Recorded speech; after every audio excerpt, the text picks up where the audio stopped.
Welcome to debate us on today's topic, fair source is open source. We have a couple of special rules that trigger a shot. So if someone eye rolls, you drink, air quotes, you drink. You do a pun around fair source or open, you drink. If you say it depends, well, guess what? You depend on tequila. Let's go.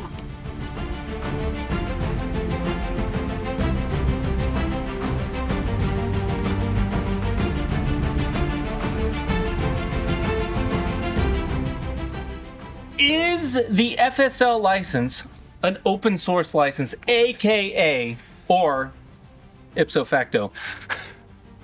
If a project is public on GitHub, should you be able to call it open source? Especially for the fair source license, it should be considered a open source license. The sort of main definition of open source comes from the Open Source Initiative. I find this to be a pretty much downright hypocritical and dated view on what open source should be, and with a sort of major focus on some political notion rather than providing people with freedom to access software and to modify it. The fair source license allows users to read the source code, learn from the source code, modify it, and even provide their own forks, as long as they're not sort of competing with the sort of business or person that produced the source code originally. One of the things that I find amazing about the OSI definition is that their first point, which is that the license should not restrict any party from giving away or selling the software. Now, I'm not going to pretend that the fair source doesn't have its sort of 2-year non-compete, but what we should also remind ourselves is that licenses like the GPL restrict people's ability to redistribute software because they have built-in restrictions like requiring the source code to also be available. So I think if licenses like the GPL are allowed to violate the OSI definition, then we should also allow licenses like the FSL to make sort of exceptions for the greater notion of freedom in software. Open source is supposed to mean a number of different freedoms. It was a freedom for the publisher, for the person who wrote the software. What are the freedoms? And I mean, the freedom of the person that uses it and then tries to redistribute it if they're trying to modify it. But it's the person who modifies the lines of the source code of the software.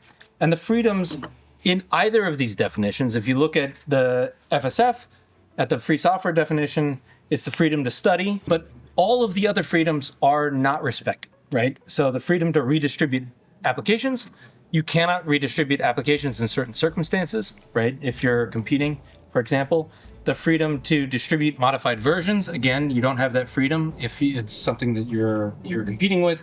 The freedom to run software as you wish for any purpose, again, if it's something that's competition-wise, it's unclear whether that's a freedom or not. And so if your freedoms are unclear, then it's not a freedom. As far as the OSI definition or the FSF definition that came before that, it is not a full freedom, right? You do not have the freedom to do what you wish to do with the software.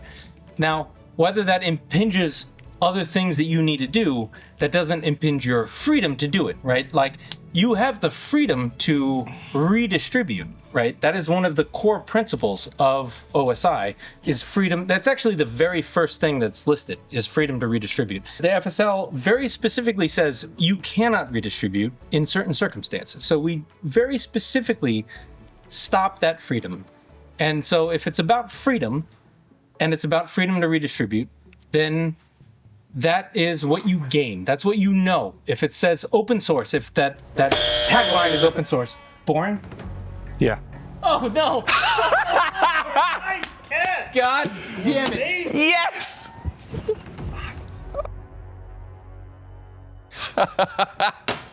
All licenses are putting some restriction on the freedoms that you have, whether it be if you make modifications, you have to have the source code provided alongside. All these open source shit's trying. In conclusion, the FSL license is an open source license. Fair source is open source. There's a different type of freedom that we're talking about, though. The one is saying you can't use this to compete, which helps with developers being able to defend their right to be able to make a living when you're publishing something as a open source license is that everyone who uses this has the freedom to redistribute it. If you're doing something that involves a clause that says anything, that says it has to be non-compete, what does non-compete mean? Well, This is not your time to fucking answer, by the way. In OSI terminology, everybody that's doing it is saying, I just want people to be able to use this and redistribute that, and an FSL license makes it more difficult. the GPL is this infectious, restrictive license that we still allow to call open source. It is not a restriction, it is an obligation. That is a difference. There's no restriction to your freedom to redistribute it. It just obligates you to distribute other source code, right? That's different. Actually, that's different than the FSL. The FSL restricts you from being able to redistribute something, right? But it's not saying you can't redistribute unless you do these other things. The GPL says you can't redistribute unless you do these other things, which is an obligation rather than a restriction. Yeah, that's what I roll. And the rule, which is finger pointing. Charles. Their first point on their list of requirements is the license shall not restrict any third party from selling or giving away the software. Their first thing says free redistribution. It does. It says free redistribution. Right. The license shall not restrict any party from selling or giving away the software. Right. The GPL license has a restriction. You wrote the ProGit book and released it under the Creative Commons license, which is often considered a open source license. However, that license that you chose includes a non-compete clause. If you're calling your ProGit book open source, then how can you call the FSL license not open source? I think there is a different definition between written work and source code. It is true. GPL has this sort of stranglehold over the worst parts of the OSI. So you'd say that GPL is not open source? I would say that it is. In a very strict definition, I would say that people don't care anymore.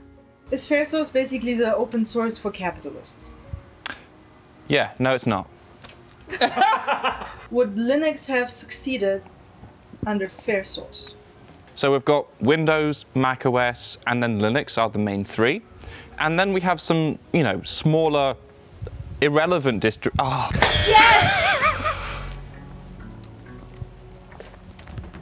Oh boy. Linux, being under a restrictive, not open source license like the GPL, is what's allowed it to sort of grow and not be just absorbed by other companies. Because macOS is famously sort of based on some BSD variants, but because BSD is so open and permissive, it's allowed Apple to sort of keep their sort of iron wall of protection around it.